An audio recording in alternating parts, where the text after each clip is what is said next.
Bismillahirrahmanirrahim. Assalamualaikum warahmatullahi wabarakatuh. Bismillahirrahmanirrahim. Terus ngeten nggih menyangkut nikah nggih. Terus kalau wakilul wali itu biasanya misalnya kan saya bilang misalnya saya nikahkan Haris kan misalnya zawat angkaf duka wa zawat duka binta fulan. Kalau yang tidak mukhtalaf alaih kan alladzi qad wakalani nggih. Alladzi qad wakalani atau mewakili gitu. Tapi kalau di Indonesia itu hampir pasti itu sah. Makanya ini kan saya ajarkan ke antum ini tatbiki fikih. Tatbiki fikih itu begini ya. Di Indonesia itu kan saya sering alami ya. Misalnya ada taukil kan walinya mar'ah tadi, waliul mauliyah tadi. Kan taukilnya ishad. Ishad di depan umum. Misalnya Gus, saya pasrah Anda menikahkan putri saya bernama ini. Terus saya bilang di depan umum, saya terima apa? Saya terima perwakilan itu. Kemudian kalau dalam tradisi di Rembang misalnya wali kan terus ke sana gitu. Pokoknya enggak di majelis. Kalau di sini di majelis enggak? Enggak ya? Kalau biasanya di majelis enggak setelah taukil? Loh enggak, banyak yang enggak di majelis dari. Ayo coba yang enggak di majelis ngaco. Enggak setelah taukil itu walinya di majelis apa? Di majelis. Kalau dari zaman lari kabur. Enggak apa? Keluar. Oh, ya keluar. Enggak ada di polling di itu. Enggak ya. Ada yang di majelis. Dari mana teman? Yang di majelis berapa? Ngaco yang di majelis. Yang walinya agak lari. Berapa juga?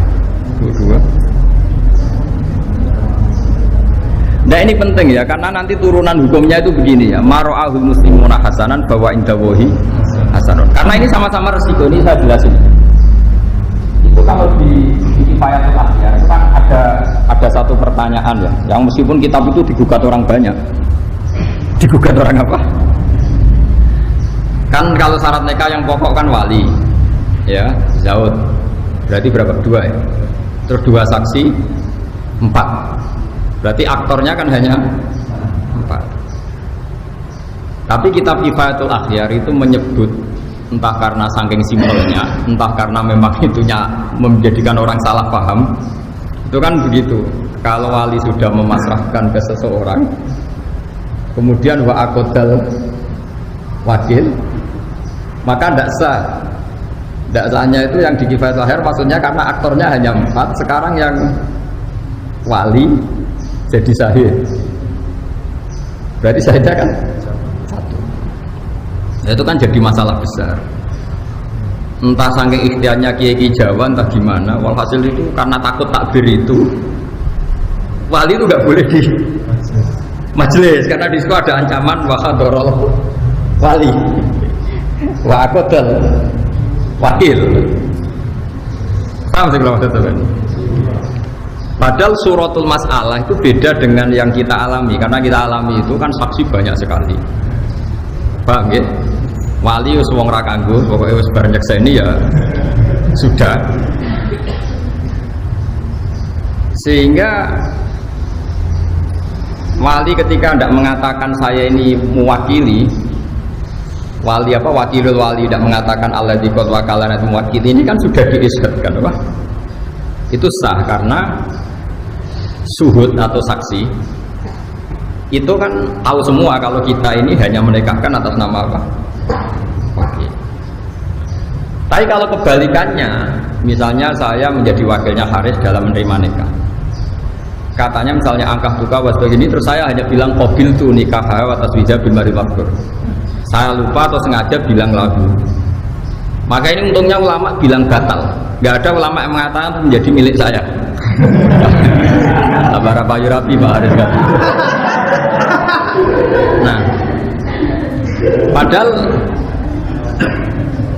padahal tadi karena kalau dalam konteks qabil tu nikah wa taswija bil madhkuri itu kalau nggak bilang lagu, untungnya ulama bilang nggak sah. Ini masih untung tidak diputuskan milik wakil. Ya ini kan jelas Fa illam yakul lahu wa nawahu lam yasihan nikahu li anna syuhuda al mustarad huduruhum bi kama taqaddam latila alahum alaninya. Ini penting kalau aturakan karena nanti itu dalam teori fikih ya, dalam teori fikih ulama itu kelihatan tidak konsisten karena begini maksudnya tidak konsisten, tapi baik, gak konsisten itu kadang baik. Misalnya begini, syarat nikah dalam madzhab Syafi'i itu 2 apa banyak? Tidak jauh, kan hanya 2. Tapi di takbir-takbir itu misalnya seperti ini, lam yasihan nikahu li anna syuhuda al mustarad huduruhum fihi kama taqaddam. Itu li anna syuhud, bukan li anna syahidan, tapi li anna syuhud. Karena dalam madzhab Malik, ini dengarin ya. Nanti saya bacakan di Mizan Kubro. Tadi saya sengaja bawa kitab Mizan Kubro. Kalau menurut madzhab Malik, 2 saksi itu tidak syarat sahnya nikah. Paham ya? Tapi yang karena pikirannya Imam Malik begini, kira-kira begini. Saksi itu gunanya apa sih? Supaya nggak ada jukut, nggak ada pengingkaran. Oke. Kalau sarannya nggak ada pengingkaran, harusnya itu nggak perlu saksi, yang penting terkenal. Jadi misalnya Haris nikah, dinikahkan wali terus diumumkan di pondok PMH ini. Alhamdulillah sekarang Pak Haris sudah laku. Nah, apalagi bikin surat edaran gitu. Berakhir sudah masa lajang gitu. Atau masa nggak laku sudah selesai gitu. Nah, ini penting karena filosofi fikih nanti dibalik-balik itu begitu. Ya ini misalnya, ini peringatan bagi kita semua. Jadi kalau Imam Malik ini kelirunya orang-orang yang kawin sirri ya. Kadang-kadang pikirannya kalau misalnya dia wakilah, sahid itu tidak syarat. Saya ulang lagi ya. Misalnya dalam kitab Kutubul Madzhab Al-Arba'ah, kadang itu kan dipotong. Terus di situ diterangkan wakilah, sahid itu tidak syarat sah. Jangan kira kalau misalnya madzhab Malik mengatakan syahid itu tidak syarat sah, kemudian ini nggak terganti oleh aturan yang lain. Paham ya maksudnya? Makanya kenapa kiai-kiai kita itu anti talfek, anti intikal madzhab. Sebetulnya bukan masalah intikalnya. Nggak ada jaminan kalau kata-kata ini diket atau ditaksir, diikhtisor, kemudian nggak ada syarat lain. Ini misalnya saya bacakan ya. Nah ini supaya kulino saja ya, bahwa di masalah-masalah nikah itu masalah yang yuftatu fil afdha malah yuftatu fi wiriha. Eling-eling napa yuftatu fil afdha malah yuftatu napa fi wiriha. Jadi yang terkait perempuan itu untuk sahnya itu lebih ihtiyat ketimbang urusan yang di lain masalah perempuan. Ini kalau baca gitu. Ini kitab Mizan Kubro yang relatif setiap intikal madzhab itu ada penjelasannya. Wa min dzalika qaulu a'immati salasa innahu la yasihun nikahu illa bi syahadatin. Ma'a qauli Malikin innahu yasihu min ghairi syahadah. Memang teksnya innahu yasihu min ghairi. Tapi kamu jangan mengira bayangannya terus hanya kamu dan wali kemudian sah. Sama seperti misalnya Abu Hanifah bilang nikah itu sah tanpa saksi, tanpa wali. Jangan kira tanpa wali itu tidak ada wali. Maksudnya Abu Hanifah itu gini. Tetap dengan wali, tapi yang penting dia memberi izin, tapi tidak harus dia yang menikahkan. Gak apa-apa perempuannya menikahkan sama orang lain, pasrah orang lain. Yang penting walinya memberi izin. Orang kok tanpa wali, tanpa pamit itu enggak. Paham ya? Nah ini kalau bocor. Jadi itu memang resiko orang-orang wong nyen kuwaco. Kalau bocor. Ma'a qauli Malikin innahu yasihu min ghairi syahadatin.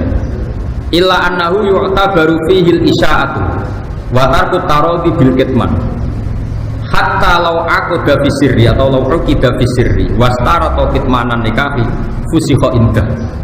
Jadi kata Imam Malik nikah itu enggak usah saksi tapi cukup isya'ah. Makanya nikah kayak di Indonesia itu mesti sahnya.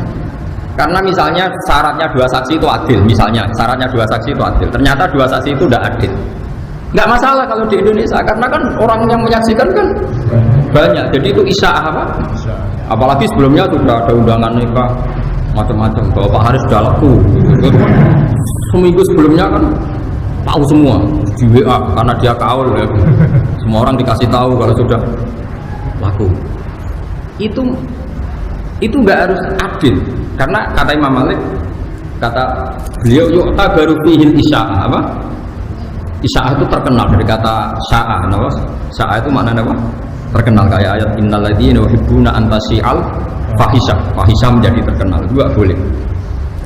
Nah terus sekarang andekan dua saksi itu fasik, kata Imam Malik boleh, kata Abu Hanifah boleh, kata Imam Syafi'i enggak, dua saksi itu harus adil.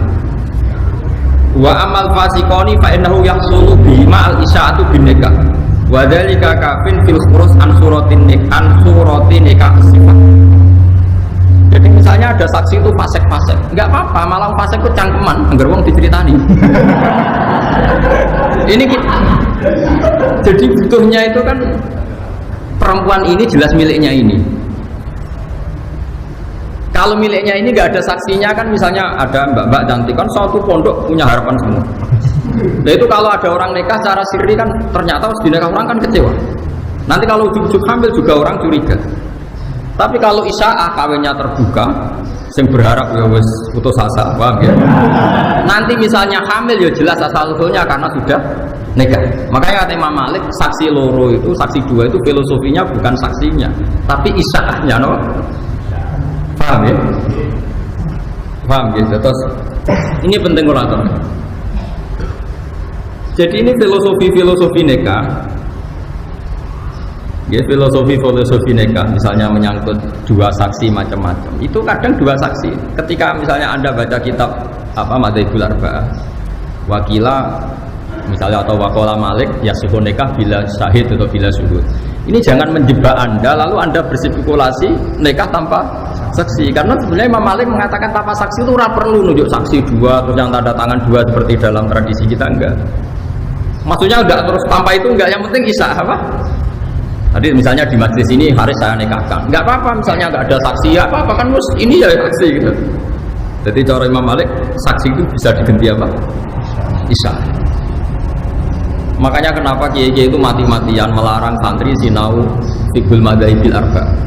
Karena mesti rawi pengarangnya ini main potong saja. Main apa? Ketika Imam Abu Hanifah mengatakan bila waliin, itu maksudnya bila wali yang mengijabkan, bukan berarti tidak mensyaratkan izinnya wali. Paham? Jadi ini masalah-masalah yang apa? Anak-anak Ma'had Ali itu harus tahu. Jadi itu ya, jadi apa? Masalah-masalah seperti ini kita harus tahqiq ya. Terus sekarang ini yang khas-khasnya orang alim ya. Kamu juga harus tahu. Misalnya ada suratul masalah. Ini dengerin ya. Wali menikahi mauliyahnya. Ya. Wali harus menikahi yang dinikahkan. Mungkin kalau fikih anak-anak yang masih ngaji fikih belum panjang kan kayak muhal. Karena berarti wali itu kan bayangannya orang kan bapak. Masa bapak menikahi putrinya kan tidak mungkin. Tapi sampean kan Ismail Ali ada saja wali yang nanti itu menjadi suaminya yang diwaleni, yaitu tadi misalnya bapaknya mati kan ditimbah. Rata-rata mbah mati tanda mati kan. Itu kalau bapak mati, mbah mati kan diganti akun sakik, masih haram lagi kan. Tapi nanti kalau akun sakik ini mati diganti apa? Ibnul Ah. Berarti Ibnul Ah sama yang diwaleni kan misanan. Paham ya? Berarti mungkin saja ada suratul masalah di mana wali ini calon zawj. Paham ya? Kita coba yang wali itu bapak tok. Oke, nah bapak kan jelas gak mungkin nikah sama putrinya. Mbak, tidak mungkin. Sekarang coba bapak kalau mati diganti siapa? Mbak. Tapi nggak boleh kamu bahasakan mbak, kriminal, harus dibahasakan abul apa? Karena kalau kamu bahasakan mbak bisa mbak dari ibu. Ini tidak wali, harus sedar ya. Bapak dan jat harus ditekoi ini jat maknanya abul ab. Karena kalau kamu bilang mbak tok nanti resikonya nang mbak kok ibu bolong-bolong. Karena kalau Jawa mbak itu bisa. Makanya sekarang saya tanya, kalau bapak mati, mbah mati, walinya siapa? Akun sakit. Kalau akun sakit gak ada, Ibnul Ah. Sekarang Ibnul Ah sama yang dinikahkan misalan kan? Misalan itu sah nikah enggak? Salah. Padahal kalau nanti wali-wali akrab itu mati semua atau hilang, walinya kan misalannya itu. Jebule ingin sendiri. Paham? Ini Mahatali itu, gue keren-kerenan Mahatali atau bakas itu. Tapi kadang kiai ini raro. Mikir boleh bojo tok nganti ra mutolaah nih. Nah itu pun ya, makanya itu pun didiskusikan oleh para ulama. Atau sebaliknya seorang perempuan yang nggak punya wali, walinya qadhi atau hakim. Ternyata yang ingin nikah hakim itu juga. Ini saya bacakan misalnya. Wa min dzalika qaulu Abi Hanifah wa Malik. Inna waliyal mar'ati binasabin aw wala'in aw hukmin. Karena bisa jadi wali itu kan kadang unsur genetik, nasab atau wala. Kalau sekarang nggak ada ya, karena nggak ada budak. Atau unsur dia punya wilayah, punya syaukah, yaitu kalau yang terkenal disebut qadhi atau siapa? Sultan ya. Kalau di sini mungkin naib ya. Lahu ayuzawija nafsahu minha alal itlaq. Dia karena posisinya misanan kan tetap hukum dasarnya boleh nikah. Problemnya kalau dia nikah kan ya dia juga yang menikahkan karena dia wali. Wah, senam peking. Dan kita mahat ali ini gaya-gayanan kan. Ya di Imam Mahat Ali mau ijazah tok terus goblok malah sini-sini wong. Ya. Ma'a qauli Ahmad innahu la yuzawwiju nafsahu minha illa bi tariqi tawqilihi ghairuhu. Wa dzalika li alla yakuna mujiban qabila. Solusinya apa? Cara Imam Ahmad solusinya eba-ebane wali tadi taukid. Pantes-pantese kok ana sing nekakno dekne qabil. Si wali tadi, misanan tadi kalau menikahkan kan dia wali. Tapi dia juga yang bilang qabil itu. Kan kayak gendeng misalnya di majelis. Kamu perempuan, saya nikahkan kamu dengan saya. Karena memang dia statusnya double, ya wali, ya zaud ya dia ya. Ya tadi dalam suratul masalah, sing wali itu orang yang boleh menikahi. Ya. Kalau bapak kan bilang nggak boleh menikahi putrinya, mbak nggak mungkin, paman nggak mungkin. Tapi kan ada kemungkinan setelah ini tek semua kan misalnya. Ya sesuai urutan yang di Kitabul Asobat. Pokoknya walhasilnya ada suratul masalah, sing wali itu sah nikah dengan yang diwaleni ya Pak. Solusinya gimana? Dia itu pastinya harus mengakatkan. Tapi dia juga qabil penerima nikah. Solusinya kata Imam Ahmad, pantas-pantas saja. Jadi yang bilang gini, misalnya saya bilang, aku akad no.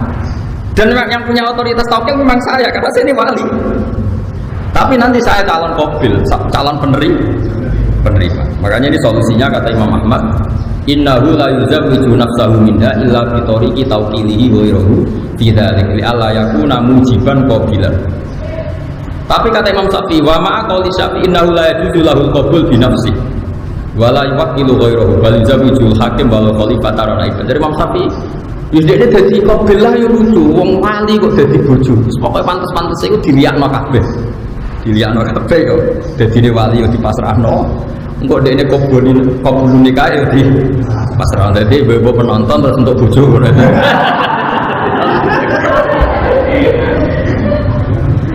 Karena kalau dalam fikih itu ada pantangan ya, istilahnya kalau di Fathul Mu'in itu ada ittihadul qabid wal muqbid. Enggak boleh dalam satu akad ada satu orang jadi dua aktor, namanya ittihadul qabid wal muqbid. Misalnya gini, Haris punya utang saya 1 juta. Ya Haris punya utang saya 1 juta. Terus kebetulan dia juga mustahik zakat. Dan saya juga harus zakat ke Haris. Saya tidak boleh bilang gini, Haris, uang saya yang di kamu 1 juta minongko zakat saya ke kamu. Itu tidak boleh karena Haris adalah qabid, penerima zakat. Dia juga mukbid, menerimakan zakat ke dirinya sendiri. Kalau dalam fikih kan masalah ittihadul qabid wal mukbid. Ya sama seperti wali yang boleh menikahi yang diwalikan. Karena tadi misanan tadi misalnya suratul masalah itu apa? Misanan ya dalam jawab bahasa Indonesia apa? Sepupu. Misanan apa? Sepupu ya. Itu kan sudah boleh nikah kan. Tapi problemnya dia itu wali ya Pak. Kalau dia menikahkan dan dia qabil kan ittihadul qabid wal mukbid, dia sendiri yang menikahkan. Mana misanan duwe misanan ayu penak bisa ngancam. Nek gak rabi rata nikahno sapa-sapa. Dimbar dulu. Tapi di fikih itu gampang. Kalau wali tidak mau menikahkan perempuan yang ingin nikah, apalagi perempuan tadi sudah akilah balighah dan menunjuk lelaki yang disenangi, itu kalau wali menolak disebut wali adil. Kalau wali adil itu sulibati wilayah, hak walinya dicabut. Jadi itu masih ada peluang. Jadi ini kalau ngancam dibalik diancam, nggak apa-apa, malah wali kamu hilang, nggak kabur. Jadi itu ya ini penting ya, ini fikih-fikih yang harus Anda ketahui. Terus ini ada masalah-masalah yang harus diketahui juga, ini yang sering terjadi di Indonesia. Ya semoga ya ini meskipun kasus tapi harus dipelajari. Kan banyak juga kita ini sering ngadepi masalah di mana orang yang saya kecelakaan. Jadi sebelum nikah sudah hamil. Itu sampai sekarang jadi perdebatan. Ya sebelum nikah sudah hamil. Itu baik dinikahi yang menghamili maupun enggak, itu ada iddah apa enggak? Saya ulang lagi ya. Kalau dinikahi orang yang menghamili atau enggak, itu perlu iddah enggak? Karena posisi apa? Kecelakaan hamil, posisi menghamil. Nah, karena perdebatannya ulama itu satu, ketika ada ayat wala tangiku manakaha abaukum minan nisa illa maqad salaf. Itu nikah maknane akad, apa nikah maknane wati? Wati itu hubungan intim. Kalau selain mazhab Syafi'i mengatakan nikah di situ maknane baik nikah sah maupun nikah atau wati. Sehingga misalnya Zaid punya bapak, yang bapaknya Zaid itu mensetujui Sri zina. Itu Zaid itu nggak boleh menikahi Sri karena Zaid ini dianggap juga anaknya Sri. Karena selain mazhab Syafi'i kalau maknanya gini, kamu jangan mewati orang yang pernah diwati bapak kamu, sehingga memasukkan zina, memasukkan nikah sahih. Jadi nikah sahih yang masuk itu, nikah zina apa? Zina juga. Tapi kalau mazhab Syafi'i enggak, nikah itu kalau tidak sahih atau hubungan intim kalau tidak sahih itu enggak mutabar, apa? Enggak mutabar. Sehingga ini agak dianggap hamil, sehingga ya enggak ada iddah. Makanya ada kiai Jawa. Makanya nanti tak polling semua. Di daerah kamu kalau ada orang kadung hamil, rata-rata dinikahkan nunggu lahir apa enggak? Enggak, polling. Di daerah kamu mungkin pernah dengar. Enggak usah nunggu kelahiran. Kok pengalaman deh, orang kan? Tidak, di polling aja ini dijawab karena agama ini butuh konsensus. Saya sudah bilang tadi, maro'ahul muslimuna hasanan bahwa indawohi hasan. Saya sendiri munfarid atau ahadi. Saya nggak boleh berstatement hukum sendiri, harus nunggu konsensus. Saya ini termasuk orang bisa baca kitab, tapi kalau saya ada kejadian, pasti saya tanya zaman bapak kayak apa, Mbah Mun kayak apa, dulu zaman Mbah Zubair kayak apa. Karena kita butuh konsensus, paham ya? Karena ini masalah ijtihadiyah, itu yang mengesahkan adalah konsensusnya ulama, disebut apa? Ijma. Tidak sama saya tanya, kalau ada orang hamil sebelum nikah, lalu kalau mau nikah, baik sama yang menghamili pemuda, nunggu melahirkan enggak? Ya enggak yang betul? Enggak tuh. Enggak kan? Alasannya apa coba? Loh kok enggak, itu bukan alasan kultural, ada alasan pekehnya kenapa? Karena tadi kalau dalam mazhab Syafi'i yang dikatakan hamil menjadi hukum iddah yang hamil yang karena akad sahih. Nasab juga sama, yang dikatakan nasab saya lewat nakah sahih. Sehingga dalam mazhab Syafi'i misalnya ada seorang hubungan intim zina terus punya anak putri. Setelah itu 3 bulan dia nikahi.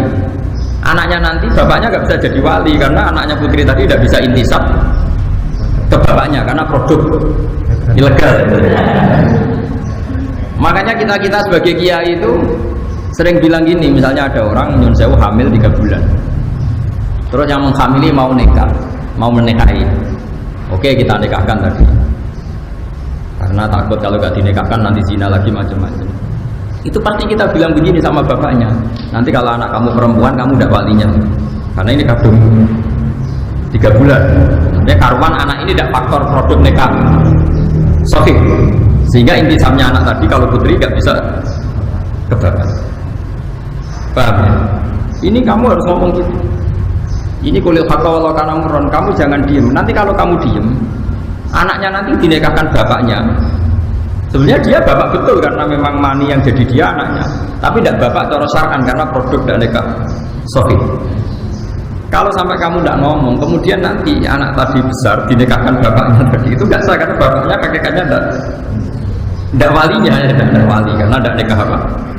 So, Ini masalah-masalah yang sering terjadi, makanya saya membantu Anda. Tak tunjukkan takbirnya atau nasnya ulama dulu, nanti dimusyawarahkan sama Pak Haris. Tapi jangan hanya musyawarah. Carikan kasus masalah ini yang sudah terjadi di masyarakat. Biasanya kiai setempat Anda kayak apa? Karena ini penting. Saya bahkan berpendapat bagus-bagusnya hukum itu kalau kiai sing ra ngalim yang nglakoni. Itu berarti jadi konsensus. Jadi apa? Konsensus. Ini penting saya aturkan. Begini misalnya, saya itu berkali-kali berdoa sama Allah. Kehebatan orang Indonesia itu sing ra roh hukumnya ketok alim. Gara-gara dia dikonsensuskan, hukum itu harus saja misalnya begini, ada orang fasik gak sholat, dia gak sholat, gak zakat, gak puasa. Tapi menjadi gerakan massal di Indonesia, namanya ngawinkan putri itu harus undang kiai. Sehingga orang nggak sholat, nggak zakat, nggak puasa, kalau putri nikah yang undang kiai. Ini jadi konsensus. Sehingga orang fasik sing gedeng kiai lama, pendak ngawekno anak itu ngundang. Akhirnya nikah ini bisa berjalan secara syar'an. Karena kiainya datang terus tanya, ini ada hubungan kerabat enggak, mahram enggak, rodok enggak. Kalau sudah memenuhi syarat, dinikahkan secara sah. Meskipun orang ini benci kiai, tapi dia dipaksa oleh satu komunitas nikah undang kiai itu elek kayak rasa. Ini pentingnya konsensus. Padahal si walinya tadi gak ngerti pentingnya kiai, bahkan benci kiai seumur-umurnya. Nah menurut saya dalam konteks seperti ini kiainya wajib datang, karena dengan dia datang berarti nikah yang terjadi adalah syar'i. Begitu juga saat tadi ngaji di Bojonegoro, di Jepara sama Gus Jobur tadi, hukum itu contoh gampang tuh orang mati. Saya contohkan, saya ngaji di mana-mana tak contohkan. Orang minum atau minum oplosan terus mati. Bapaknya ya fasik, peminum, anaknya fasik, peminum, mati minum oplosan. Jadi konsensus, pokoknya kudu ngundang kiai. Sehingga si mayit yang oplosan pun kita sholati, kita kafani, kita mandikan ala Islam. Karena harus jadi konsensus, wong fasik lah itu butuh perlakuan seperti itu butuh, paham ya maksudnya? Ini penting harus kita pertahankan. Jangan sampai nanti orang fasik punya model sendiri dalam menyelesaikan jenazahnya. Karena orang soleh tidak mau datang, terus orang fasik punya tandingan kaifiyah merumat jenazah. Saya kalau mati ya kudu beni arah, terus pinggirnya ada wong ceki. Makanya menurut saya orang fasik pun kalau mati kamu harus tahlilan, terus gerem-gerem lah tadi. Bagaimanapun ini menetapkan tradisi. Kalau sampai kita tidak mau tahlilan hanya karena dia mati bunuh diri atau mati apa tadi itu oplosan, nanti kalau nggak ada tahlilan mereka bikin tandingan tradisi, yaitu kiai ragun tahlili yang mesti anggur cekit anggur remi. Nanti kamu yang salahkan Allah karena tradisi yang sudah benar, yang orang fasik pun melakukan, kamu tidak mau hanya karena risi mayatnya itu fasik. Makanya saya lagi-lagi butuh konsensus. Kita ini sebisa mungkin hukum yang digandaki Allah dan Rasul jadi konsensus. Hatta alal fasik, sampai orang fasik pun terpaksa dengan tanda kutip terpaksa melakukan hukum. Itu juga yang digandaki Allah. Ikhtiar tau'an au karha. Kalau ada hukum Allah itu harus terjadi tau'an au karha. Baik kamu suka ataupun enggak suka. Orang fasik itu enggak suka kiai. Tapi di Indonesia itu alhamdulillah kalau nikah maupun mati itu butuh. Tetap kadang kiai ini kalau untuk khawarit mutung malah. Wah, urip-urip itu gedeng kiai, ono adzan nyetel dangdut kon nyolati sorry. Ini rodok geblek ya seperti itu. Tidak boleh. Kita nyolati itu bukan demi mayitnya, demi kelangsungan tradisi Islam merumat jenazah. Paham ya? Karena kalau kita tidak nyolati, kemudian mereka punya tradisi sendiri, kita malah repot. Paham sih kalau maksudnya? Terus kedua, kalau mayit ini mati karena oplosan, terus kamu membaca sholawat dalam tahlil, membaca la ilaha illallah. Saya sering ditanya kiai, tetap yang untung kamu. Kan hadisnya man sholla alaiya wahidatan shollallahu alaihi asal. Siapa yang baca sholawat saya satu diberi sholawat Allah 10. Sekarang yang dapat pahala itu yang baca sholawat apa mayitnya? Yang baca kan. Masa kamu ngamal soleh rugi? Mangko la ilaha illallah dalil dakhalal jannah. Yang baca la ilaha kamu apa mayit? Kamu kan ngapain kamu rugi? Masa ibadah kosong rugi? Semuanya itu fasik kelas dan urusan ini begini. Bener kok itu tadi. Wa may yamut wa lam yatub min dzambihi fa amruhu mufawadun rugi, semati untuk baru urusan pangeran. Sementing kita menjaga tradisi. Jangan sampai orang fasik ini punya tradisi baru hanya karena kita tidak mau melangsungkan tradisi yang sudah jadi konsensus. Itu tadi misalnya orang fasik, orang mati oplosan pun kan kalau mati ngundang kiai. Orang fasik pun yang gedeng kiai kalau nikahkan putrinya kan ngundang. Itu saya mohon sekali kalau nggak ada unsur kamu harus atau perwakilan. Yang penting tradisi ini kita apa? Bukan karena fasiknya tadi, tapi kan nanti ilahi kalimat ilah tadi, aturan-aturan Allah yang kita. Karena sekali dalam kebiah jenazah ngomong alim nggak mau datang, mereka kan orang-orang fasik, pasti punya tradisi tandingan. Pasti pondem sambil ngeringkut, cembrono. Mati, wes, repot. Makanya saya tadi selalu tanya ke jenengan. Masyarakat kamu di mana saja adat yang sudah baik harus kamu pertahankan. Tadi maro'ahul muslimuna hasanan bahwa itu bohi apa? Nah, ini saya baca yang kasus tadi ya, orang yang kecelakaan. Misalnya begini. Ini kitab Mizan Kubro. Di kitab saya halaman 113 juz 2. Ya.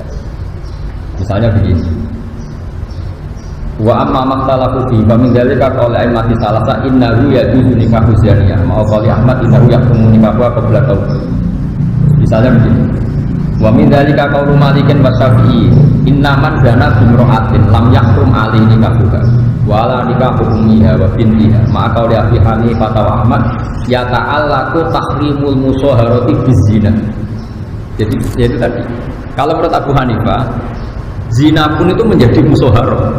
Jadi kira oleh demeni wong sing didemeni bapakmu. Karena itu berarti ibumu.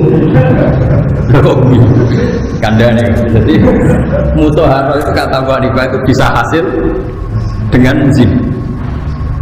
Tapi kalau menurut Syafi'i enggak. Sama sekali.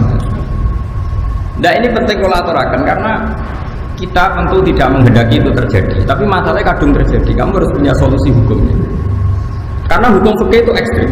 Ini yang Pak Haris harus tahu. Hukum fikih itu ngeri itu. Sekali bandingannya enggak itu buruk. Misalnya gini saya contohkan. Zaid itu kafir. Dengar ini, Zaid itu kafir. Kafir betul. Kafir tengah, kafir tenang. Enggak ini dengarin. Awas sekali salah ini murtad masalahnya. Ancamannya itu murtad. Zaid ini kafir tengah. Terus datang ke Pak Haris. Pak Haris, saya ini mau masuk Islam. Coba saya ditalkin syahadat. Saya diajarin syahadat. Terus kata Pak Haris gini, karena ada yang Jeporo engkek itu terus dia mau bawa benarin kalau gak melotek. Itu Pak Haris itu murtad dalam hukum fikih. Karena Zaid yang murtad tengah ini murtad betul, kafir tengah ini ada kekafiran sekian menit ke depan yaitu 10 menit yang gara-gara Pak Haris. Karena dia bisa menghilangkan kekafirannya Zaid saat itu. Fauran. Tapi gara-gara dia nyuguhin teh, gawe teh 10 menit. Sekarang kafir yang 10 menit terakhir gara-gara siapa? Gara-gara Pak Haris. Sehingga dalam fikih termasuk murtad adalah kaqauli rajulin pada seorang guru lakini al-Islam sumakola ikhtasil. Contohnya di Bajuri hanya gitu. Ada orang bilang, Pak Yai saya ajarin Islam. Terus kamu bilang, kamu mandi dulu. Itu saja masalah. Karena kekafiran harus dihilangkan secara fauran. Dan kekafiran 10 menit adalah Anda sudah terlibat karena Anda bisa menghilangkan saat itu juga. Kenapa nunggu dibikinkan teh, minarak dulu macam-macam. Makanya kalau ada seperti itu sama tak ajari. Pak Kiai saya ajari syahadat. Kamu harus bilang, oh nggih nggih. Wah jenengan nek ini nak Allah tunggal. Paling enggak bahasa Jawa dulu, segampang-gampangnya. Nah setelah itu enggak apa-apa, berarti sifat kafirnya hilang, enggak apa-apa kalau ada acara sosial ngeteh-ngeteh dulu atau mandi enggak apa-apa. Di Jogja itu ada beberapa kali orang sowan saya. Gus itu kalau seremonial pengislaman di masjid-masjid UGM, di masjid UI itu gimana? Saya bilang enggak apa-apa, tapi anggap saja itu seremonial. Tapi siapapun pertama yang ketemu si kafir ingin Islam harus mensyahadatkan saat itu juga. Soal seremonial enggak apa-apa nanti di masjid UGM, UI atau di masjid mana saja. Tapi kalau seremonial itu awal diislamkan itu tidak boleh, karena berarti membiarkan sekian hari. Misalnya mau ada orang mau Islam, mungkin mau menisan ke masjid seminggu malam di pas Jumatan. Wah itu menurut fikih yang ekstrim, itu malah kiainya tadi yang jadi murtad. Karena dia ridho dengan berjalannya murtad sekian hari. Nah contoh gampangnya gini, ini fikih ekstrim ya, makanya fikih itu juga punya cara ekstrimnya. Begini misalnya dibalik. Senin mau Islam, terus sama Haris dijanjini nanti aja nak Jumat karena saksinya banyak. Terus Selasa mati juga. Terus dia masuk neraka. Gusti, kun rokok ke kafir. Jadi Senin kalau kafir Senin badai sampai Pak Haris kan ngenteni Jumat. Ada kan masalah.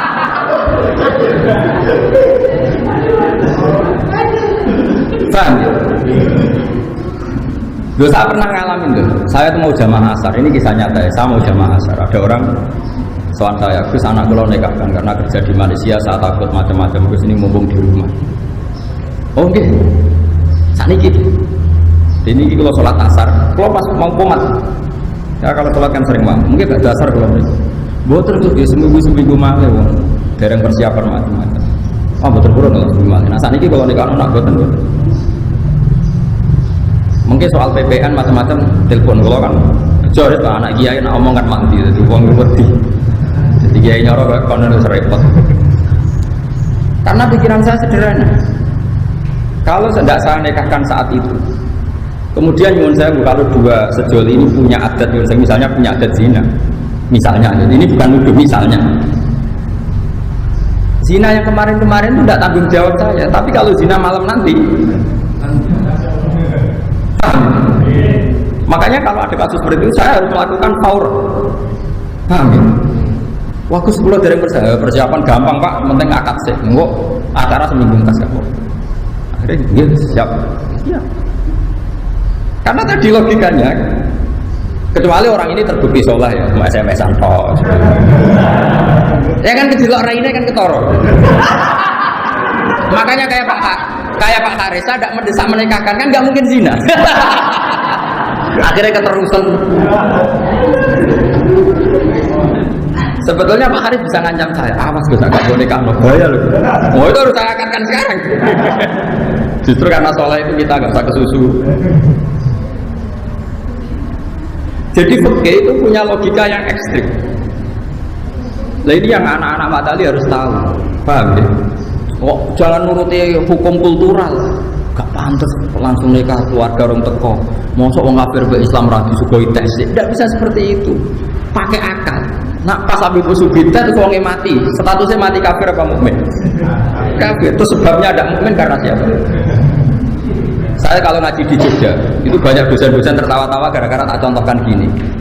Dalam proses ekstrim atau emergensi itu tidak ada status ideal, gak ada. Yang ada itu harus dilakukan.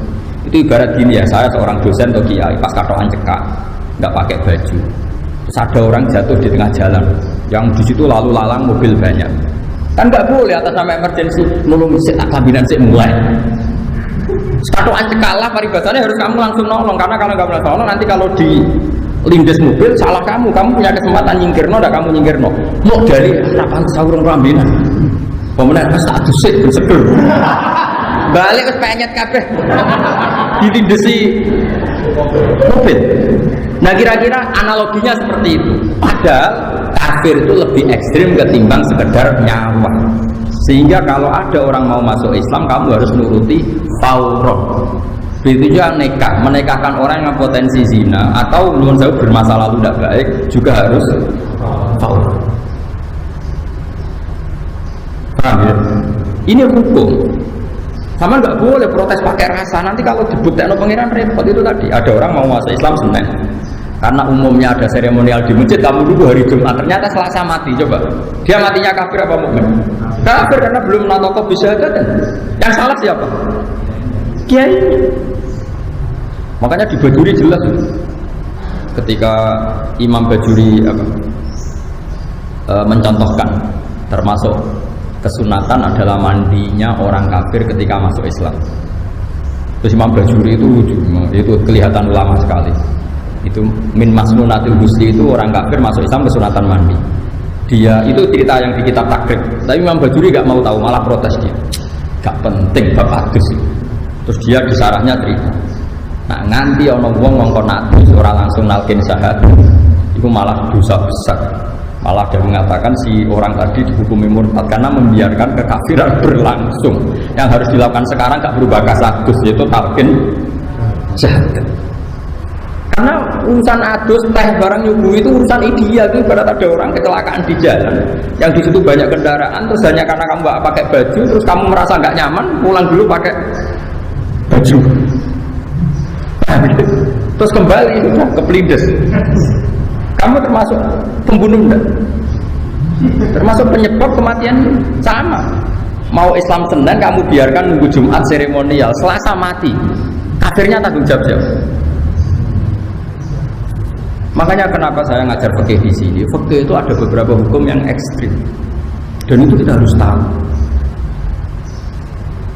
Makanya kita latih fikih-fikih yang ekstrim. Karena logika yang terbangun memang harus seperti itu, tidak ada pilihannya. Saya agak ada berdiri di sini dan itu perbandingan dengan di sini. Ya jadi saya mohon jangan pernah belajar fikih tidak serius. Saya mohon sekali dulu Basal terkena ahli fikih, dulu Basibir dulunya Basal terkena ahli fikih. Sampai juga harus ahli fikih. Jadi ada kepastian hukum. Misalnya tadi dua saksi itu filosofinya apa? Ternyata isya'ah. Kamu jangan hanya karena baca Adzabul Arba, wakilah, kola Malik misalnya nggak harus dengan dua saksi. Ternyata Imam Malik nggak mengharuskan dua saksi, maknanya karena bisa diganti isya'ah. Padahal kalau isya'ah malah melebihi dua saksi. Paham ya? Makanya kenapa kiai-kiai melarang intikal madzhab? Sebenarnya bukan masalah intikalnya kan. Pasti ada beberapa masail atau beberapa syarat yang nggak ditulis. Karena perawi madzhabul arba itu hanya mencomot-comot. Nah, padahal yang nggak ditulis itu menjadi syarat pokok. Paham ya? Makanya saya mohon ojo kulino seperti ini. Kalau teruskan lagi. Tapi saya mohon ini dimusyawarahkan lagi sama Pak Haris sama teman-teman. Karena tadi saya butuh konsensus. Saya butuh konsensus. Nah terus kemudian ada orang yang hamil begitu ya, terus kemudian harus dinikahkan. Itu kata wa ma'a qauli Abi Yusuf in kanat hamilan haruman nikah hatta tadua wa in kanat hailan lam yahrum walam ta'tadda. Nah, ini khilafnya ulama. Tapi kata kitab Mizan Kubro ini wa wajul afali ifta'un Nabi sallallahu alaihi wasallam bi khilli dzalik wa qala qad kharaja min sifatin ila nikah bab al-istisalat al-musnad baru usul wajib al-istisalat al-musnad. Ya, ini terus ketika ada kejadian seperti itu dilaporkan Nabi jawabnya qad kharaja min sifatin ila nikah. Jadi ada orang biasa nakal itu ya kumpul kebo misalnya. Terus ada masalah gitu. Sama sahabat tak siapa dinikahkan sama sahabat tadi. Nabi komentari atau ngendikane qad kharaja min sifatin ila nikah. Kalau tadi misalnya ada orang biasa kumpul kebo malam Senin, kumpul kebo malam Selasa, kumpul kebo. Terus Selasa pagi kamu nikahkan. Berarti malamnya kumpulnya kan sudah kumpul nikah.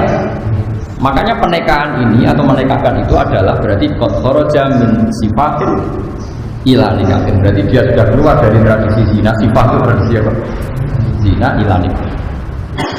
Karena meninggalkan zina itu tradisi yang luhur sekali. Coba zaman kalau baca tiga berjanji Rasulullah itu dipuji apa? Bahasanya Rasulullah itu tarakus sifat apalam yusibum aruhu min adamin wa ila abi wa umi. Tradisi pokok suku Quraisy adalah meninggalkan berzina. Abu Jalal meleteni kepala bola, gak seneng zina. Makanya suku Quraisy itu meskipun gendol lah itu tetap mau. Bujurnya agak tapi mau jenis zina. Saya punya bukti sejarah begini. Ketika Rasulullah mulai dakwah ila tauhid, saya ulang lagi, dakwah ila. Biasanya kalau muda anak-anak itu kan butuh karir. Wong canom pak aneh-aneh itu mesti butuh macam-macam. Apa kata Abu Jahal dan Abu Lahab CS-nya? Muhammad kamu aneh-aneh itu ingin apa tuh? Kalau ingin harta kita urunan, sehingga dari sekian urunan kamu jadi orang paling kaya. Kalau kamu aneh-aneh ingin jadi pemimpin, sudah sekarang kamu tak ada pemimpin. Tapi kalau kamu aneh-aneh ini karena ingin perempuan tertentu, kita datangi keluarganya, lalu kita nikahkan kamu dengan perempuan. Itu bukti bahwa suku Quraisy tidak punya tradisi. Nah, sampai zaman belum Islamnya oleh bilang sama Nabi, kalau kamu senang perempuan, kita datangi keluarganya, lalu kamu saya nikahkan. Orang kok, kau nak senang itu, anu tak terlalu doli, tidak ada seperti itu. Ini nyata sama dia tarik-tarik. Ya enggak, kalau sampean lihat tarik kan, kalau kami ingin perempuan, kita kawinkan, zapas nakah, bukan dikawinkan. Makanya sifat keluarga Nabi itu apa? Tarotus sifat falam yusibhum aruhu min adami wa ila abihi wa ummi. Jadi nikah itu luar biasa, sampai kemuliaan keluarga itu ukurannya tidak sifat. Artinya kalau ada kesempatan nikah, kenapa dibiarkan? Harus dinikahkan. Makanya saya pernah ditantang naik Gus, nikah seperti ini tuh masalah menurut negara ini. Saya bilang ini, kamu urusannya negara, aku nak gak langsung ya urusanin rokok. Urusanin dipecat, aku urusanin rokok. Aku urusanku, harus sembrono. Kecuali kau belum nanggung neraka, ibu siap. Akhirnya dari dalam kau itu tekok. Iya non nikah, kau nak ratu nom tekok rokok, ibu siap. Kau ancaman dipecat, ini rokok. Jadi itu hukum masih tunggu.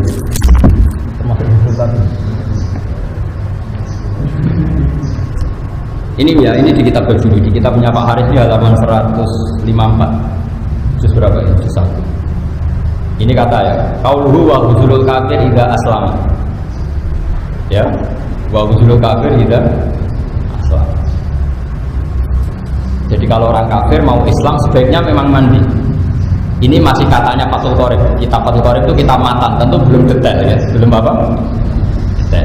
Ya saya ulang lagi ya, kata kitab Fathul Qorib termasuk mandi sunat adalah kalau orang kafir mau Islam dia kesunatan mandi. Dohirnya ya kan dia mandi dulu baru. Tapi itu dikritik, langsung dikritik oleh syarah. Sebenarnya ada dikritik ya, memang harusnya itu salah, memang itu masalah. Kalau hanya begitu redaksinya itu masalah. Meskipun Fathul Qorib tentu niatnya ada begitu, mungkin niatnya ada seperti itu. Ya kalau ngarang kitab matan itu kan resikonya kan takbir sedikit, tapi orang nggak boleh salah paham kan resiko. Haris seneng bapak itu kalimatnya sedikit, cara Haris cukup, tapi ternyata tidak memahamkan. Akhirnya kan nggak payu ragu. Itu resiko matan, resiko kitab nopo. Kalau wajah ini jelas ya. Tapi tentu pendapat tadi itu ekstrim, yang saya baca. Wa ghuslu kafir idza aslama wa law qala wa ghuslu man aslama lakana aula li annal ghusla yadkhulu waqtuhu bil Islam. Sekarang mulai kesunatan mandi itu setelah Islam pas belum Islam. Setelah Islam, makanya Sarah kecewa sama matan. Harusnya jangan begitu. Oke kan Mahat Ali dari sawangane iso nyarai kan. Ojo kok maca matane wis keliru kan. Pokoknya juga ijazah. Pokoknya bermotor keliru rasa kayak S1. Nanti saya yang komen. Tapi kalau kiai kan biasanya gampangan apa-apa. Nah kalau wadah. Ini kata Imam Bajuri. Wali annahu la sabila ila ta'khiril islami ba'dal muslim. Saya ulang lagi. Wali annahu la sabila ila ta'khiril islami ba'dal muslim. Bal sarrahu bitakfiri man qala li kafirin ja'ahu li muslima idhab fattasil cumma aslam. Jadi mangga dulu. Saya juga gak senang sama ekstremitas seperti ini, gak senang. Tapi kalau di logika masuk akalnya tadi. Kalau kamu mentakhir konatus sebelum dipikir kepleset mati, urung moco. Jaga. Coba kafirnya yang jawab siapa tuh? Ya ini. Gawat, mengalu bodoh gawat bodoh. Makanya pokoknya Pak Yai kalau warai Islam, oke sampai ngatek-ngatekan. Pokoknya pengiran juga, oke. Terus pokoknya ngono-ngono lah, harus gak ideal lah. Pokoknya nanti mari zakat. Kalau kami ya, nanti Indonesia zakat kan pada PKW nanti Islam musik. Mau zakat kan kangelan besar. Mau nilai lo kan kesnyatan mawon Pak. Pengiran situ oke, jadinya Allah oke. Muhammad Rasul, gue Islam semua, gue Islam. Asliannya dilatih ikutnya harus. Lo ini jelas ekstrim. Tapi saya juga nggak sepenuhnya setuju dengan kitab Bajuri. Saya tidak akan menghukumi orang lain kalau dia kafir karena menunda keislaman. Saya ulang lagi ya. Saya sebagai pribadi, saya murid Mbah Mun, murid Kiai, murid Basal, murid Kiai yang punya kearifan. Saya tidak akan mengkafirkan orang yang menunda keislaman orang kafir. Meskipun di kitab ini begitu. Tapi kita ngerti ini untuk kita tidak melakukan penundaan. Jadi kita tidak penting lah menghukumi orang lain itu tidak penting. Alika nafsak melawan mikir orang lain. Tapi kita tahu logika itu memang masuk akal. Terutama kalau ada kejadian di luar rencana kita tadi. Mbok konadus jebule kepleset mati. Kowe ana wong kecelakaan di geratan, kowe kelambinan sik kelindes truk. Mestinya kayak katoan cekak lah harus langsung dipinggirkan karena ini fauron apa? Fauron. Harus foto res berjadi saksi. Di anahul sabila ini harus saksinya dua kalau kitab. Wali anahul sabila. Salah. Bila takhirul Islam kan. Kalau begini, nak salah itu. Ini nak salah langsung tak pecat jadi guru. Apa Mahatali? Wali anahul sabila bila takhirul Islam kan. Kalau sarfu takhir maqam li takhir insan Islam. Yuslimu Abu Cok. Aslama yuslimu. Ibham kasir itu aslimu. Limu bapak yang kufri kalah dong. Ya. Artinya libaqaihi alal kufri bitil kalah. Artinya ada masa yang dia kafir itu karena salahnya si kiai kan. Artinya kalau bilang Pak Kiai saya ini ajari Islam, terus saya bilang kamu mandi dulu. Berarti mulai mandi dan berikutnya masih kafir itu salahnya siapa? Salahnya kiai. Itu kalau normal tak apa-apa kan, berarti belajar ke urip kena dosa tetap kok nak mati kan, tapi makanya saya bilang oke itu bisa ekstrem. Problemnya itu kalau berarti mata halal kufrinya kiai tadi terlibat. Ya saya ulang lagi ya, balsor rohu. Semoga kitab ini rapati benar, tapi kitab ini kitab tenang nih. Balsor rohu kita kiri mangkola liga kiri jauh muslimah. Tidak fantasi, kamu sana mandi dulu, semua aslim nanti baru Islam. Kenapa kok kiainya tadi dihukumi salah besar ini? Itu dibakoi ala kufri tilkal langsung. Saya bayangkan analogi itu orang kecelakaan itu paling gampang. Kamu hanya pakai katok cekak, ada orang kecelakaan di jalan. Tentu Anda sebagai orang rumah mungkin mau pakai baju dulu. Tapi ini bukan kecelakaan. Pas salin kelambi, kelimpis tronton. Padahal Anda kan sampai langsung mungkin selamat. Bayangkan itu kafiran kan. Oh bolak-balik dengan pasar. Saya kan kerja di Jogja. Saya pernah punya teman di penerbitan itu. Dia non muslim, kita kata apa? Tapi sebabnya aku di pekerjaan non muslim di pekerjaan. Karena aku bosmu itu kacau. Tapi tentunya harus menggoni kan orang sholat dulu. Jadi aku kan kafir rapor dulu. Sholat jebule gue tukang jogo.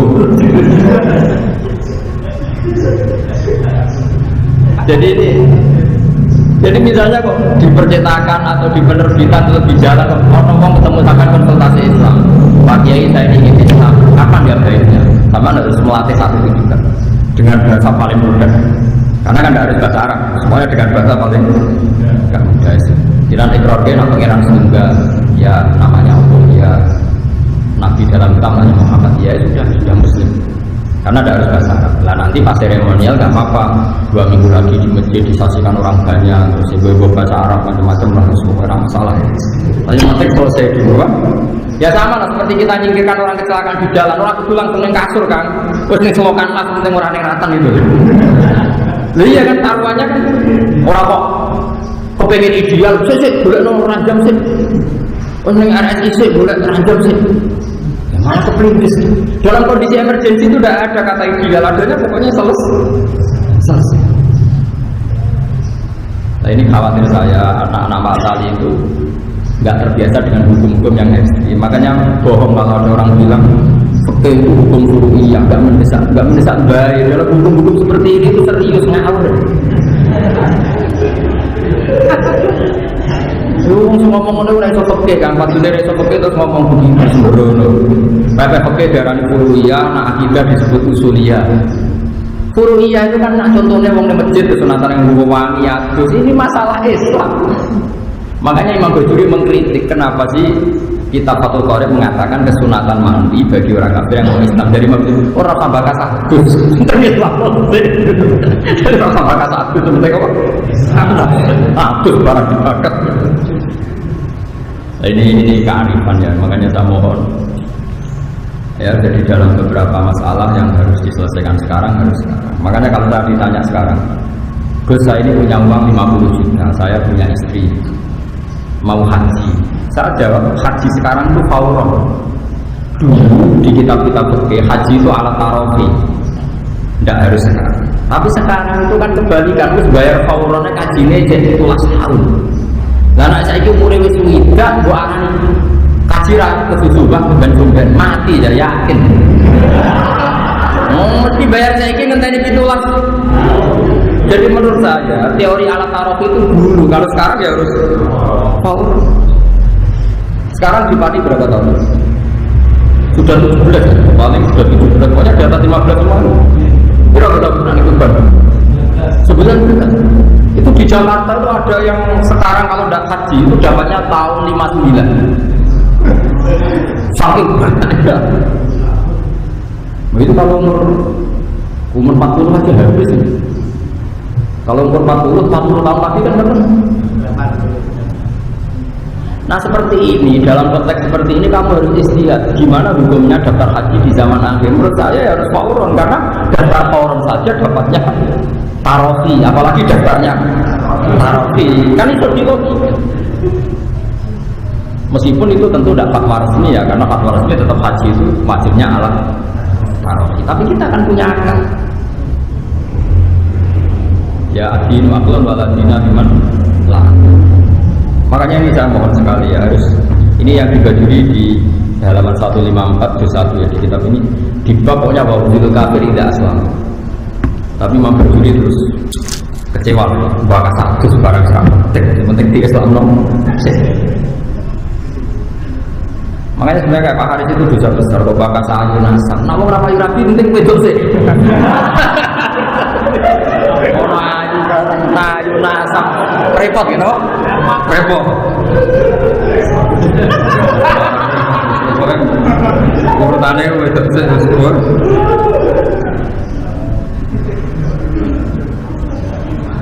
Jadi ini jelas ya, saya pun tidak pernah yakin ya dengan fatwa saya. Coba lah nanti dikonsensuskan apa?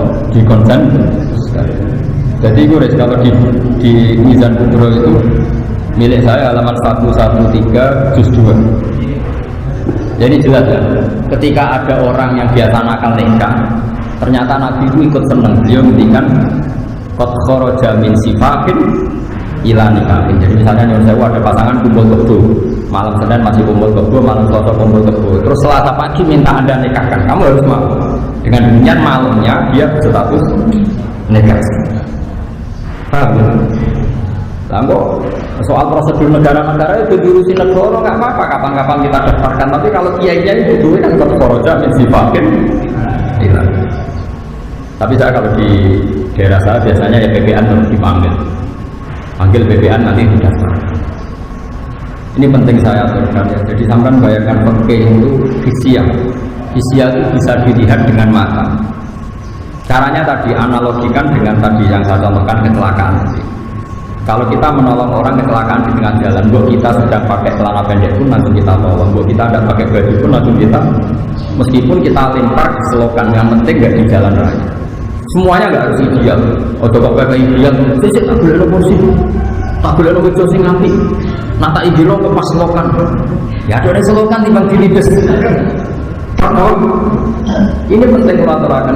Orang-orang yang tidak ekstrim dalam berpikir fikih itu dikira fikih itu masalah usuliyah semua. Enggak. Fikih yang usuliyah juga banyak. Kayak tadi ja'al kafir li uslima. Kalau ada orang bilang idha fatasil summa aslim. Kasus apalagi kasus ini bisa hilang akhirat kalau ternyata dia mati sebelum baca. Jadi bayangkan yang ekstrim, dia mati sebelum baca. Kayak apa?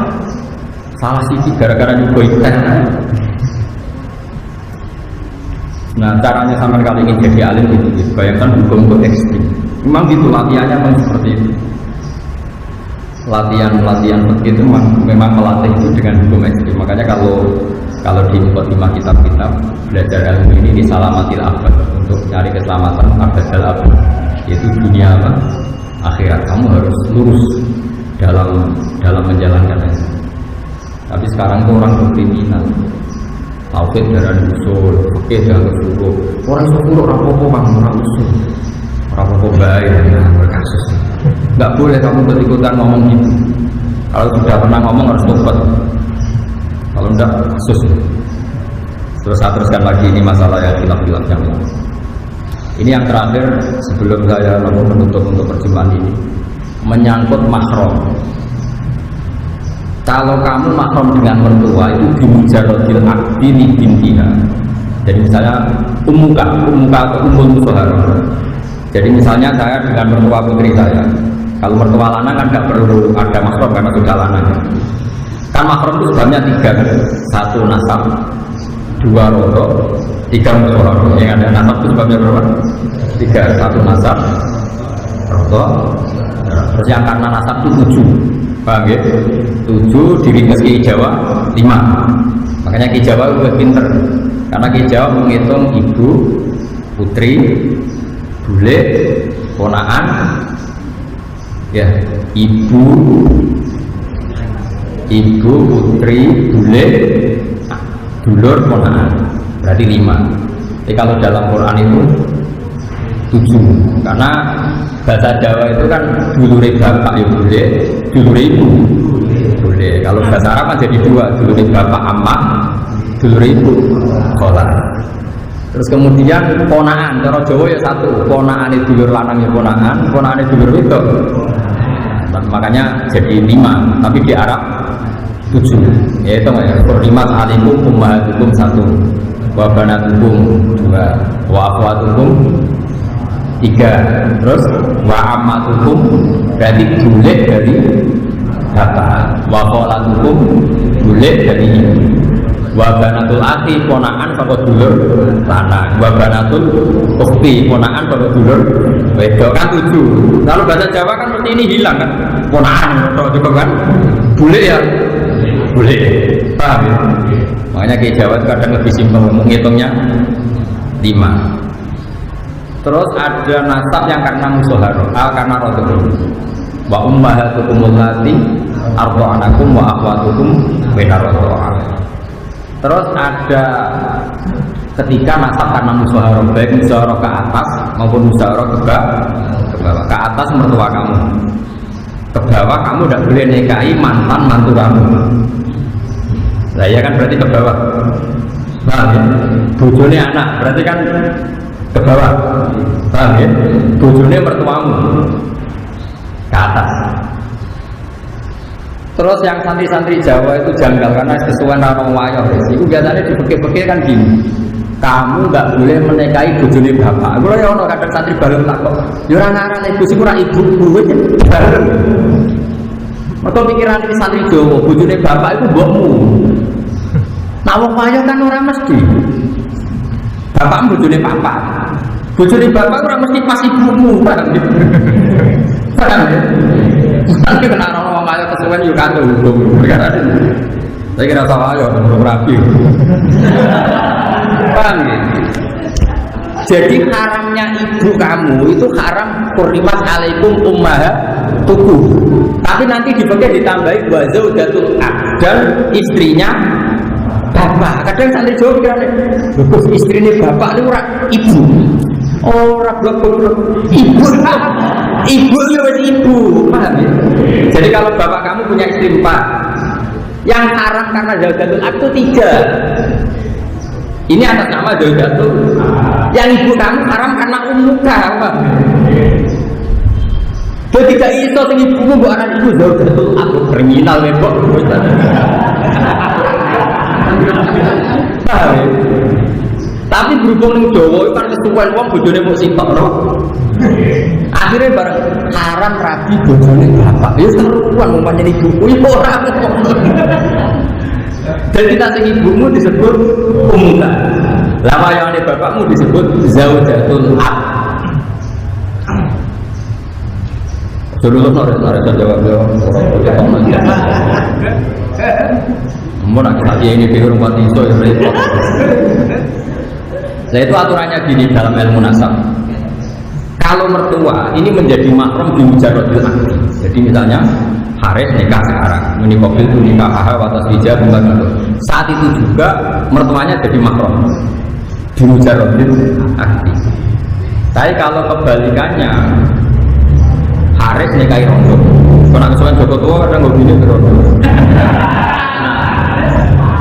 Itu kalau nikahi rondo, ini putrinya yang perawan tadi menjadi mahramnya Haris nunggu rondo ini dikumpuli. Paham ya? Tidak di mujarradil akdi. Jadi itu bedanya ke atas sama ke bawah. Makanya kalau untuk anak tiri ada ayat waroba ibu umulati fi hujurikum min nisa umulati dakhaltum bihin. Masih ada fa illam takunu dakhaltum bihinna fala junaha. Saya ulang lagi ya. Jadi kalau kamu nikah rondo punya putri, itu bimujarotil akdi, putrinya belum jadi mahram sohar ya. Nunggu sudah hubungan suami istri. Tapi kalau nikahi putrinya bimujarotil akdi, mboknya itu langsung mahram bimujarotil akdi. Ini kalau baca ya, jadi itu kan oke, nikah itu mantap. Gak usah dipraktek no nikah, penting ahli fikih. Ora apa sih. Ittafaqal a'immatu ala anna umma zaujati tahrumu ala ta'bibi bimujarradil akdi alal binti. Ya jelas ya. Ya, ittafaqal ini enggak ada khilaf-khilafnya, semua ulama sepakat. Ittafaqal a'immatu ala anna umma zaujati, ibunya istri tahrumu ala ta'bibi bimujarradil akdi alal binti. Paham ya? Dari sekali ngangkati bintiha otomatis bapaknya apa ibunya? Mahram bimujarradil akdi. Nah, paham ya? Lah, waktu pakal aimatu itu ala anak robi batal anak diri. Kalau mereka anak walam, kalau yang anaknya istri kamu itu apa? Anaknya istri kamu tapi yang enggak anak kamu. Walam robi batal artinya apa? Anak kawan. Anak walam apa anak ilegal? Enggak, anak bener. Waktu pakal aimatu itu ala anak robi batal takrumu bijuhuli bil ummi. Jadi ingat ya, jadi kalau ke atas bimujarradil akdi, mertua kamu langsung mahram musyahara. Tapi kalau menikahi ibunya nunggu dibungkul atau hubungan suami istri baru putrinya jadi apa? Mahram. Makanya di Quran waroba ibu umulati fi hujurikum min nisa umulati dakhaltum bihin fa illam takunu dakhaltum bihinna fala junaha alaikum. Terus anaknya istrinya anak kita wahala itu abna ikumul ladzina min aswaq, istri dari anak kandung kamu, bukan anak angkat. Kalau anak angkat gak apa-apa, kayak kasusnya siapa itu, kayak masalahnya siapa, Zaid bin Harisah. Zaid bin Harisah kan anak angkatnya Nabi. Terus berarti Zainab binti Jahsh pernah jadi mantunya Nabi. Tapi kan akhirnya di nikah Nabi itu kan tidak anak kandung. Ya, jadi yang haram itu istri dari anak kandung. Wahala itu abna ikumul ladzina min aslabi. Jadi saya mohon sekali lihat teman-teman ya, jadi kadang-kadang sama Pak Haris diskusi kitab Mizan bab nikah namanya, karena saya punya kepentingan, punya keinginan nanti di kampung itu macam-macam, sama harus punya solusi. Kadang-kadang kepeksa wali kadang nggak aneh-aneh. Terus di Malaysia ini takbirnya marhalaten atau izin. Wong sekarang bisa dihubungi lewat telepon. Terus kalau izin nanti tahu ke lewat telepon cukup enggak? Kalau terpaksa cukup, kesaksian dalam telepon caranya gimana? Tapi dengan membaca materi tetap nanti ketemu gambaran, meskipun dulu nggak ada takbir tentang telepon, paham ya? Tapi kalau baca terus dan diangen-angen, nanti tetap ketemu jawabannya. Karena ilmu itu gampang. Kalau jeling dewe bangunan ijazah itu, Mbak Karim ini cara Mbak Karim, ilmu itu kayak rontok-rontok kayak maling kayak nakal, bercekel sesuai ngaku. Mbak Karim dulu itu ngutus bangun, Gus itu mulang. Kalau dereng sakit ngaji kan mulang. Gampang Gus, kita bukan cekal-cekal ngaku dewe. Kita betul-betul dicekelin terus. Ayo ngaku kayak macam ini. Itu guyonannya bakar. Ala Gus kitabku gampang, cekal-cekal sesuai ngaku. Aku macane faslun, aku macane yakrumu, cekal-cekal. Lotat-lototnya sesuai kan wedi. Mesti ngaku terus kowe maca terus bener bagus. Ngaku. Begini misalnya contoh ya. Saya ini termasuk pengagum kitab Bukhari ya, kitab Bukhari. Saya beri contoh betapa mudahnya istidlal. Mudah sekali istidlal kalau bagi yang sering. Sekarang itu kalau nikah itu pakai lafaz nggak? Nggak, jawab saja. Pakai kan? Segot itu lafaz nggak? Sekarang tolak itu pakai lafaz nggak? pakai kan sihot ya. Sekarang orang yang nggak bisa ngomong akhros, orang nggak bisa ngomong tuh kalau nikah gimana? Mau nggak bisa ngomong, atau kalau mau mentalak gimana? Mau nggak bisa. Tentu Rasulullah zaman Sugeng ya tidak sempat menghentikan detail-detail nikahnya orang akhros kayak apa. Kalau sihot ijab kabulnya diganti apa? Misalnya sampai bilang diganti tulisannya kalau bisa nulis ya udah. Tapi Imam Bukhari itu unik. Sama nanti lihat di kitab Tolak. Imam Bukhari itu ketika begini. Ini apa loh? Babu sihati tolakil akhros. Bab tentang sahnya menceraikannya orang yang akhros. Artinya orang akhros sebagai suami menceraikan istrinya. Terus beliau bilang hadasana terus lucunya ketika gini. Qala Rasulullah sallallahu alaihi wasallam, ana wa kafirul yatim kahadaini fil jannah. Wa asyara ilal musabbihah wasabab wa asyara ilal musabbihah wasabab wal wusta. Wes situ. Asyahru tis'un wa isruna wa aqda yadayhi hakadha wa hakadha wa hakadha. Wa hakadha. Terus gitu. Salat Aisyah itu data yaumin. Terus ditanya sama orang, Pak Asyarat nakwas sama. Intinya Imam Bukhari itu cerita.